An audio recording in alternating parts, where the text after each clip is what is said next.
بسم اللہ الرحمن الرحیم۔ اللہ تبارک و تعالیٰ قرآن کریم میں فرماتے ہیں فما کان اللہ لیظلمہم ولکن کانوا انفسہم یظلمون۔ یہ قرآن کا بڑا عجیب حصہ ہے۔ اللہ نے فرمایا اللہ رب العزت کسی پر ظلم نہیں کرتے، لوگ اپنے اوپر خود ظلم کرتے ہیں۔ اس پر مجھے ایک قصہ یاد آ رہا ہے۔ حضرت عثمان غنی رضی اللہ تعالیٰ عنہ کا دور خلافت ہے۔ آپ نے حضرت امیر معاویہ رضی اللہ تعالیٰ عنہ کو ایک لشکر دیا اور قبرص بھیجا۔ قبرص شام کا علاقہ ہے، یہ ایسے جیسے ہمارا نیوزی لینڈ ہے، آسٹریلیا ایک جزیرہ ہے۔ قبرص بھی اس زمانے کا بہت بڑا خوبصورت جزیرہ تھا۔ اس لشکر میں حضرت ابو دردہ رضی اللہ تعالیٰ عنہ موجود تھے۔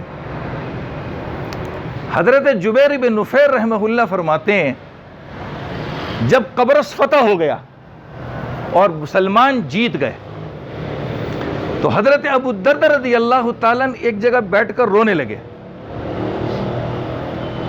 حضرت جبیر بن نفیر رحمۃ اللہ علیہ فرماتے ہیں میں حیران ہوا، آج خوشی کا دن ہے، مسلمان فاتح بن گئے ہیں، کافروں کو اللہ نے شکست دی ہے اور یہ بیٹھے رو رہے ہیں۔ کہتا مجھ سے برداشت نہیں ہوا، میں ان کے پاس گیا اور میں نے جا کے کہا کہ اللہ کے حبیب کے صحابی، آج خوشی کے دن کے اندر آپ بیٹھے رو رہے ہیں۔ حضرت ابو دردہ رضی اللہ تعالیٰ نے فرمایا اے جبیر، مجھے تیرے اوپر افسوس ہو رہا ہے، تو بھی ایسا سوال کر رہا ہے مجھ سے۔ اگلی بات سننے کی ہے۔ حضرت ابو دردہ رضی اللہ تعالیٰ نے فرمایا یہ جن لوگوں کی شکست ہمارے ہاتھوں ہوئی ہے یہ اس جگہ کے حکمران تھے، یہاں ان کی چلتی تھی، ان کا سکہ تھا، مگر اللہ کے نافرمان بنے، اللہ نے ہمارے ہاتھوں ان کی ذلت لکھی تھی۔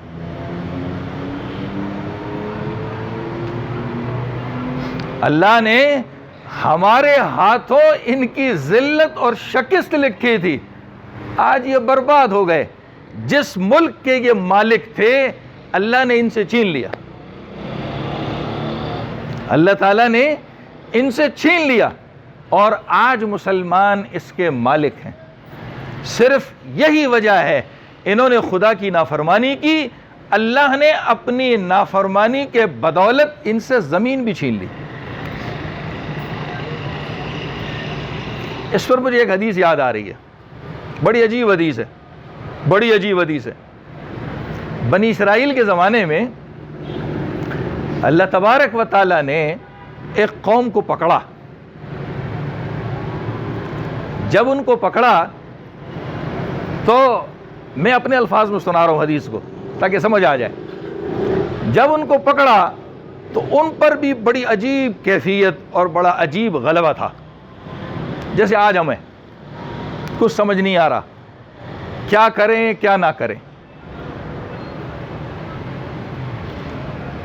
تو نبی علیہ الصلوۃ والسلام نے فرمایا کہ اللہ تعالیٰ نے جب ان کو پکڑا تو ان کو ان کی نافرمانی کی وجہ سے پکڑا،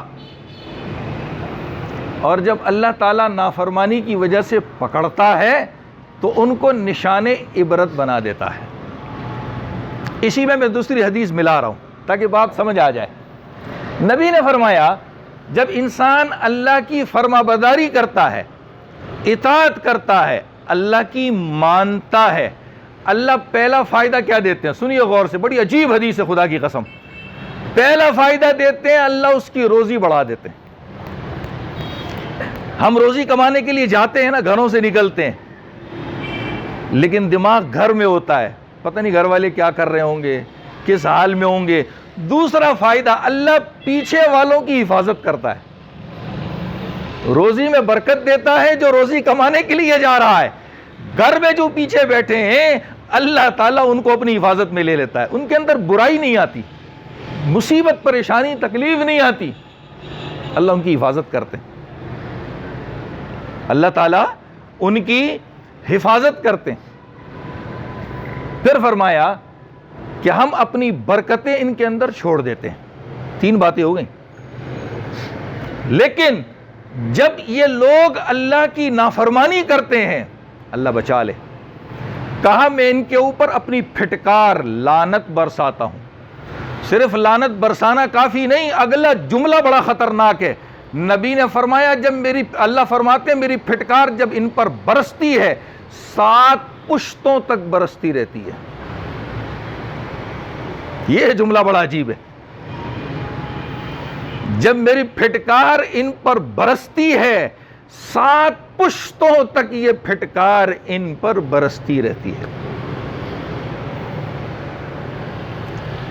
اللہ تعالیٰ اپنے بندوں کو آزماتا ہے.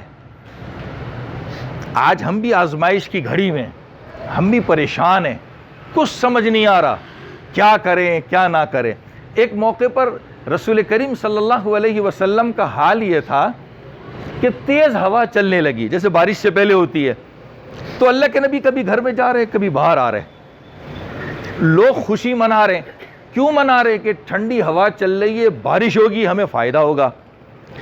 اب جو اپنی خوشی تھی نبی کے سامنے یوں اظہار کیا کہ ٹھنڈی ہوا چل رہی ہے، بارش اس کے بعد ہوگی، خوشی کا موقع ہے اور آپ پریشان ہیں.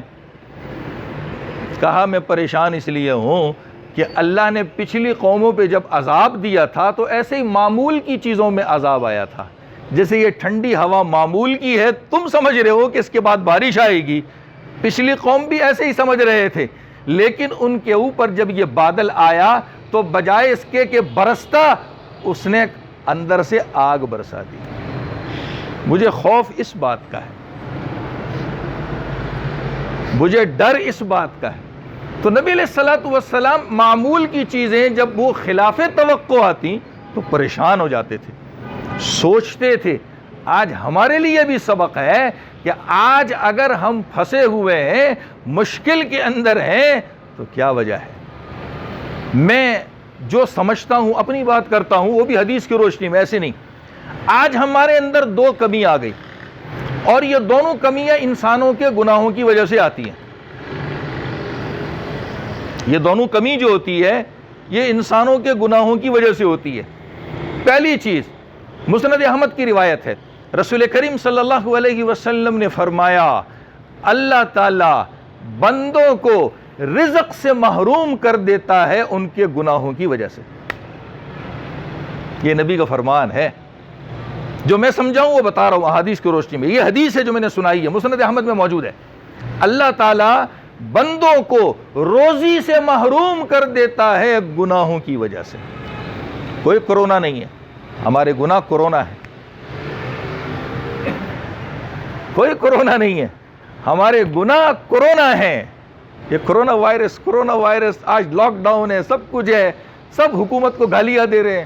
اپنے گناہوں کو بھی تو گالیاں دو نا، اپنی ذات کو بھی تو گالیاں دو نا. آج روزی روٹی ایسے کما رہے ہیں جیسے چوہے بلی کا کھیل ہوتا ہے. کہیں پولیس پر نظر ہے، کہیں رینجر پہ نظر ہے، کہیں کس پہ نظر ہے. اور جو کچھ کما لیتا ہے اپنے آپ کو فاتح سمجھتا ہے. فاتح نہ سمجھے. شاید میری زندگی کی کوئی ایسی نیکی ہوگی جس کی وجہ سے اللہ نے مجھے یہ چوری چھپ کے تھوڑی سی روزی دے دی. اپنے آپ کو سمجھدار نہ سمجھے. آج میں نے اتنا کما لیا، آج میں نے یہ کر لیا. آج لوگ کہتے ہیں نا تاج بیچنے والے، چھکا لگ گیا. چھکا نہیں لگا، یہ میری کوئی نیکی ہوگی جس کی بدولت اللہ نے آج مجھے بھاگے دوڑے، کیسے؟ اطمینان سے نہیں، بھاگے دوڑے تھوڑی سی روزی دے دی. یہ کمال نہ سمجھو، یہ سوچو کہ میری زندگی کی نیکی کوئی کام آ گئی ہے. بڑے چیتے ہو کے ہم باتیں کرتے ہیں، صبح کی کارگزاری شام کو رات کو ایک دوسرے کو سناتے ہیں اور اپنے آپ کو فاتح سمجھتے ہیں. فاتح نہ سمجھو. یہ ہماری کوئی نیکی ہے جو اللہ کو پسند ہے کہ یہ بھاگے دوڑے بھی ہم کو روزی دے رہے ہیں. اس میں کوئی ہمارا کمال نہیں. کیا یہ جو ہمارے اوپر محافظ ہیں ان کی آنکھوں پہ پٹی ہے؟ ان کو کچھ سمجھ نہیں آ رہا؟ نہیں، یہ میری نیکی کام آ رہی ہے کہ اس مصیبت میں، اس پریشانی میں، اس بھاگی دوڑی میں بھی اللہ تعالیٰ مجھے کچھ نہ کچھ روزی دے رہا ہے. کسی کے سامنے ہاتھ پھیلانے پر مجبور نہیں کیا ہے. یہ بہت بڑی نعمت ہے اللہ تعالیٰ کی. لیکن یہ جو بالعموم ایک سزا اور وبا ہے، یہ ہمارے گناہوں کی سزا ہے. میں پہلی چیز یہ سمجھا ہوں کہ ہمارے گناہوں کی وجہ سے آج بازار بند ہیں، دکانیں بند ہیں، فیکٹریاں بند ہیں، ملازم اپنے گھروں کو بیٹھے چیخ رہے ہیں کہ ہمارے ساتھ کیا ہوگا۔ ہم ادھر ادھر کی باتیں ضرور کر رہے مگر یہ نہیں کر رہے کہ ہم اپنے گناہوں سے معافی مانگ لیں، توبہ کر لیں۔ اللہ موقع دے رہا ہے۔ مجھے ایک حدیث یاد آ رہی ہے، نبی نے فرمایا تھا میری امت پہ ایسا وقت بھی آئے گا کہ ان کے لیے عبادت کرنا مشکل ہو جائے گا، عبادت کرنا مشکل ہو، یہ میں سارے اپنے الفاظ میں سنا رہا ہوں حدیث کے مطلب، عبادت کرنا مشکل ہو جائے گا۔ آج ہم دیکھ رہے ہیں لیکن اپنے گھر میں ہم کو فرصت ملی ہے، ہم سب کچھ کر سکتے ہیں، وہاں کرنے کو تیار نہیں ہے۔ کیسی عجیب بات ہے نا۔ ٹھیک ہے مسجد نہیں جا سکتے، مسجد کے دروازے اللہ نے اپنے در کے دروازے ہمارے گناہوں سے بند کر دیے، مگر ہمارے اپنے گھر کے دروازے تو کھلے ہیں۔ وہاں تو ہم مصلی بچھا سکتے ہیں، وہاں ہاتھ میں قرآن پکڑ سکتے ہیں، وہاں دعا کر سکتے ہیں، وہ کرنے پہ میں تیار نہیں۔ اس کا مطلب ہے عبادت کا میں چور ہوں، ایسی واویلا کر رہا ہوں، دوسروں کو برا بھلا کہہ رہا ہوں۔ ہم اپنے گھروں کو آباد، نبی نے فرمایا تھا اپنے گھروں کو قبرستان نہ بناؤ، یہی مطلب ہے اس کا، اس کو عبادت سے خالی نہ چھوڑو۔ آج ہمیں نفل پڑھنے کا موقع مل رہا ہے، نفل پڑھیں، فرض پڑھنے کا موقع مل رہا ہے، فرض پڑھیں، اور کوئی عبادت کرنے کا موقع مل رہا ہے، عبادت کریں، اس گھر کو آباد کریں جس گھر کو ہم نے گناہوں سے بھر رکھا ہے، لیکن ہم تیار نہیں ہیں۔ تو ان گناہوں سے اللہ تعالیٰ پہلا جو انسان کو جس چیز سے محروم کرتے ہیں وہ روزی ہے۔ دوسری چیز میں جو سمجھا ہوں اس پر مجھے ایک قصہ یاد آ رہا ہے۔ امام شافعی رحمۃ اللہ علیہ حضرت امام مالک رحمۃ اللہ علیہ کے شاگرد ہیں، مدینہ منورہ علم حاصل کرنے کے لیے گئے۔ جب امام مالک رحمۃ اللہ علیہ سے علم حاصل کیا اور رخصت ہو رہے تھے تو امام مالک رحمۃ اللہ علیہ نے امام شافعی رحمۃ اللہ علیہ سے فرمایا، کہا سن، تیرے دل کو اللہ تعالیٰ نے علم کی روشنی سے منور کر دیا ہے، تیرے دل کو اللہ نے علم کی روشنی سے منور کر دیا ہے، اپنے گناہوں کی نحوست سے اس علم کو اپنے سینے سے نکال نہیں دینا۔ کیسی عجیب بات ہے، اپنے گناہوں کی نحوست سے اپنے سینے کے اندر جو علم ہے اس کو مٹا نہ دینا۔ آج حال کیا ہے ہمارا؟ الحمدللہ، اللہ کا شکر ہے، ہم اسلامی ملک کے رہنے والے، بچپن میں ہم نے ماں باپ سے، بڑوں سے، استادوں سے کلمہ سنا تھا، دین کی باتیں سنی تھی، وہ دل کے اندر کچھ پختہ تھیں۔ آج ہمارا حال یہ ہے کہ اب ہم اس ایمان سے بھی ہاتھ دھو رہے ہیں۔ حیرت کی بات ہے۔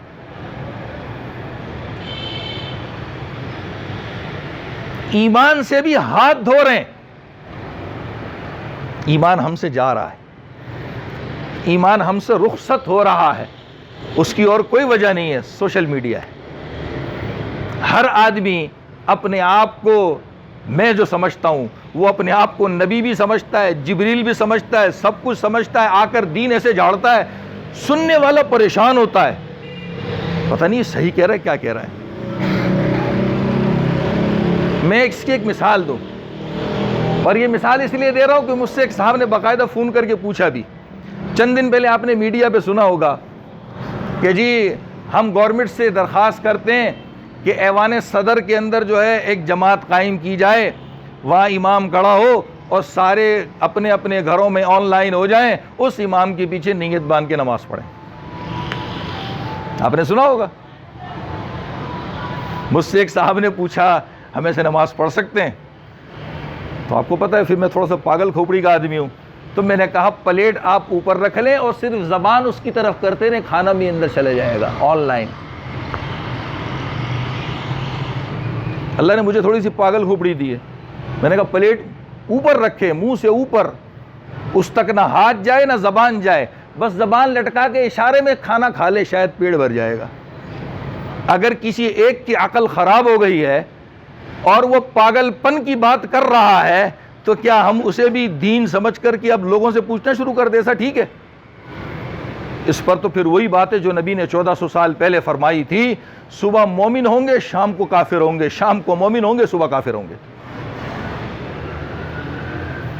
اس پر ایک دوسری حدیث کہا میری امت میں ایسے فتنے پھوٹیں گے جیسے کہ اندھیری رات ہوتی ہے، اندھیری رات میں کوئی سجائی نہیں دیتا نا، آج ہمیں بھی دین کی بات سمجھ نہیں آتی ہے۔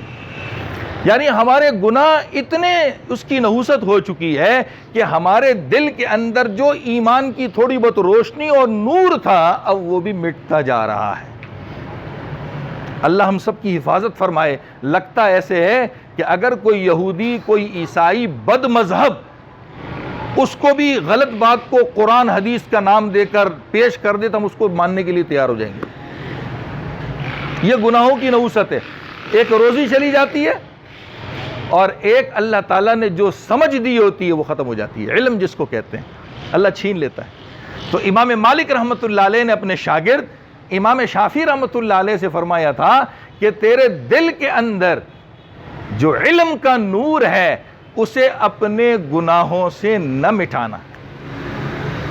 آج ہم جس مصیبت وبا میں ہیں اور کچھ نہیں ہے، یہ ہمارے گناہوں کی نحوست ہے۔ کسی پر مت تھوپے کہ اس نے یہ کیا، اس نے یہ کیا، اس نے یہ کیا، میں نے بھی تو کچھ کیا ہے۔ آج مجھے توبہ کرنے کی ضرورت ہے، میں توبہ کروں، اللہ سے گناہوں کی معافی مانگو، کیا پتہ موت کس حال میں آ جائے۔ حضرت شیخ الحدیث صاحب رحمۃ اللہ علیہ نے ایک قصہ لکھا ہے کہ ایک آدمی کا انتقال ہونے لگا، وہ زندگی میں شراب پیتا تھا، جب اس کی موت کا وقت آیا تو لوگ اس کو کہنے لگے کلمہ پڑھو، تو وہ کہنے لگا ارے شراب کا جام لیا مجھے بھی پلا تو بھی پی۔ لوگ کیا کہہ رہے ہیں؟ کلمہ پڑھو۔ وہ کیا کہہ رہا ہے؟ شراب کا جام لیا مجھے بھی پلا تو بھی پی۔ کہا وہ یہ کہتے کہتے دنیا سے چلا گیا۔ اللہ ہم سب کی حفاظت فرما لے۔ نہیں معلوم کہ کس کا کیا حال ہونے والا ہے۔ آج جس مصیبت میں ہے، جس پریشانی میں ہے، جس تکلیف سے ہم گزر رہے ہیں، آج ایک نعرہ لگ رہا ہے بیچارے غریب کا کیا ہوگا؟ ارے تیرا کیا ہوگا؟ تیرا ایمان بچا ہے کہ نہیں بچا؟ غریب کو چھوڑ دے، غریب کا اللہ حافظ ہے۔ آج جہاں دو بیٹھ یا فلاں غریب بیچارے کا کیا، ارے اس کو چھوڑ، اپنے ایمان کو بچا۔ یہ جو جملہ ہے نا، وہ فلاں غریب کا، یہ ہمدردی نہیں ہے، یہ اپنی مالداری کا اظہار ہے۔ یہ بھی ایک بہت بڑا جرم ہے۔ اگر تجھے اتنی ہمدردی تھی لوگوں کے سامنے بک بک نہ کرتا، خاموشی سے جا کے اس کی بٹھی گرم کر کے آ جاتا۔ نہیں، اس کے لیے تو میں تیار نہیں ہوں۔ یہ بڑا سخت جملہ ہے، اپنی زبان پہ کنٹرول رکھیں، کنٹرول۔ بہت سخت جملہ ہے، عجیب جملہ ہے یہ۔ بڑا ہمدرد بن گئے ہم لوگ۔ میرے گھر میں میرا بھائی بھوکا مرا، اس کے لیے میرے کو ہمدردی نہیں ہے، فلاں غریب کی ہمدردی میرے سینے میں کوٹ کوٹ کے بھری ہوئی ہے۔ یہ ہے ایمان جانا۔ گناہ ایسے ہوتے ہیں، ہمیں خبر بھی نہیں ہوتی، ہم بڑے بڑے جملے منہ سے کہہ جاتے ہیں۔ ایمان ایسے نکلتا ہے دل سے، گناہ میں ایسے مبتلا ہوتے ہیں ہم لوگ۔ بظاہر کتنا اچھا لگ رہا نا، فلاں غریب کی فکر نہیں کہ اپنی مالداری بتا رہا ہے، اپنے اندر کا گند نکال رہا ہے۔ اتنا ہمدرد ہوتا تو چپکے سے اس کے دروازے پہ رات کے اندھیرے میں رکھ کر کے آ جاتا۔ یہ میں نے کیا نہیں۔ ایمان ایسے نکلتا ہے، بڑی بڑی باتیں ہماری زبان سے ایسے نکلتی ہیں، گناہوں کی باتیں ایسے نکلتی ہیں، ہمیں پتہ بھی نہیں چلتا، ہمیں پتہ بھی نہیں چلتا۔ یہ سب گناہوں کی نحوست ہے، یہ سب کی سب گناہوں کی نحوست ہے۔ جب تک معافی نہیں مانگیں گے، اللہ سے توبہ نہیں کریں گے، اس وقت تک یہ حالات ہمارے درست نہیں ہونے کے۔ اللہ تعالی ہم سب کو صحیح سمجھ بھی عطا فرما دے اور ہمیں گناہوں کی معافی مانگنے والا بنا دے۔